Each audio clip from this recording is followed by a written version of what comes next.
Oppenheimer might just be the second R-rated film to join the $1 billion club very soon, and I'll explain later in my video.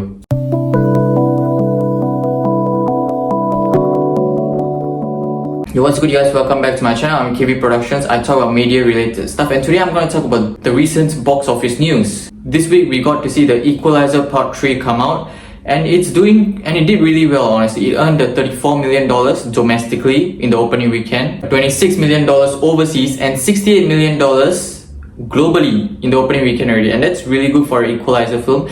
If you compare it with the previous two Equalizer films, the two other Equalizer films did something similarly at the box office. If you are talking about the North American box office, the domestic box office alone.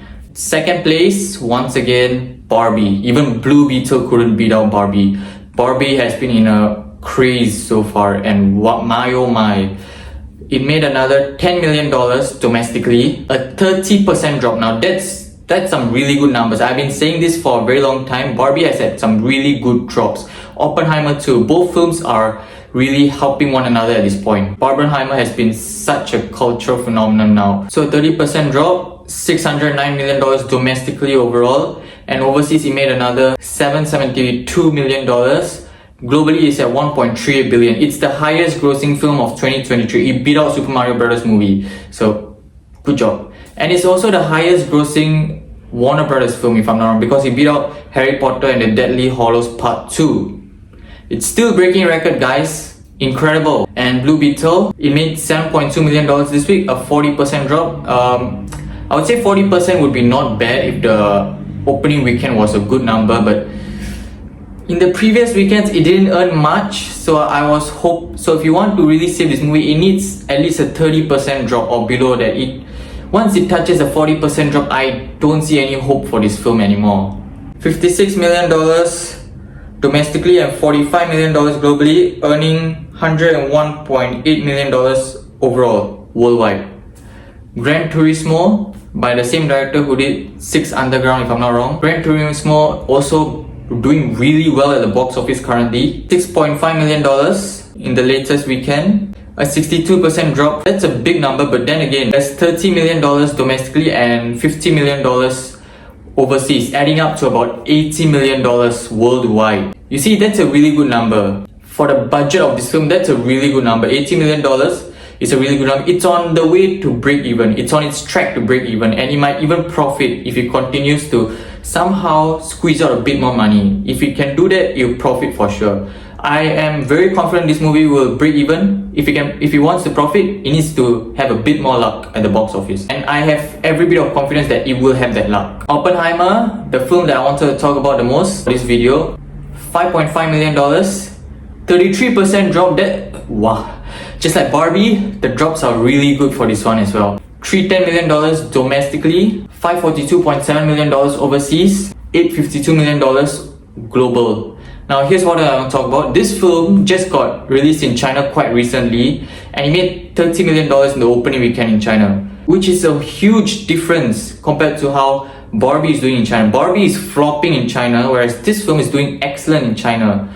I believe there are a lot of Nolan fans there, and at first China wasn't really interested in releasing this film in their country because of certain reasons, I guess, but overall they released it and it's doing really well in the opening weekend. This film might join the $1 billion club after Joker, because here's the thing, it just got released in China and it's doing really well in China. If the drops continue to be so low in China, this film will definitely touch the $1 billion mark. TMNT, Mutant Mayhem, $4.8 million, 34% drop. That's a very good drop. $106 million domestically, $85 million overseas, $152 million globally.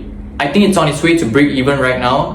Puts in a bit more effort, it can break even, and if it gets that same luck that Gran Turismo had, it might even profit. Like, this is the thing with smaller budget films, they are quite easy to profit. At the beginning, their opening weekend was so low and you think they would be a flop, but they profited. They really profited. They did really, really well. And I can see this film and Gran Turismo doing the same thing as well, doing really well because their budget is not that high. Hollywood, learn. You don't need to make so many films that have big budget anymore. You can make small budget films and get profit out of it. That will be a lot more beneficial, especially since the strikes are going on in Hollywood and it's hurting your business. I recommend going for more low budget films. Bottoms, a new film that came out recently, $4.3 million.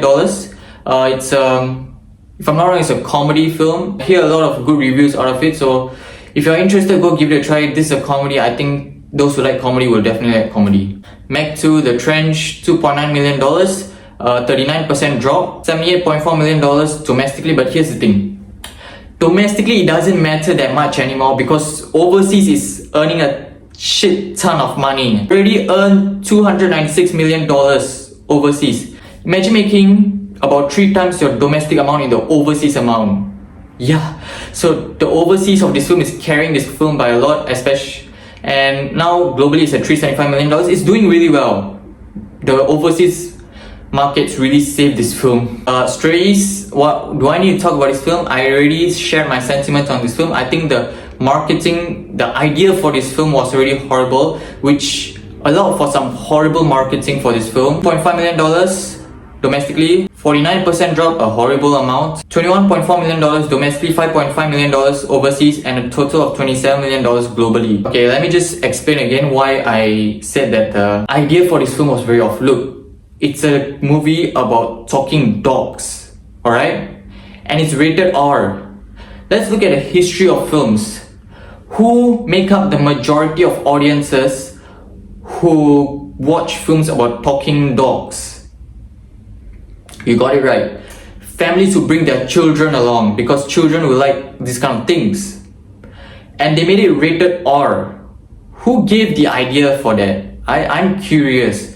So because of the idea of this film that make a R-rated talking dog movie which kids cannot watch because there are certain things in this film that they cannot see and so they cannot watch, you do poorly at the box office because you cannot market the film properly already. So who gave the ideas for this film? And number 10, Talk to Me, A24 horror film directed by Raka Raka, the YouTubers. Very inspirational for me as another YouTuber who's aspiring to be a filmmaker, and their film is doing really well at the box office too. $1.7 million, 23% drop, $44 million domestically, $14 million overseas, and $59 million globally. I'm really proud of these YouTubers. They did excellent.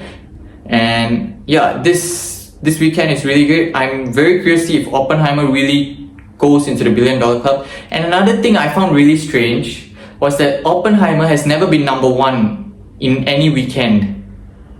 Yes, look at all the weekends for the box office. Oppenheimer has never been #1 and it might just hit $1 billion. I don't know if any other film that has never touched #1 in the weekends and touched $1 billion. I don't know if there's any other film like that, but Oppenheimer is going about that route. It's not going to touch the #1 mark, but it's still going into the $1 billion. So yeah. And that's all I have for today. If you like this video, click the like button and see more, subscribe to my channel, and see you guys next time. You guys are always the best. Thanks for watching.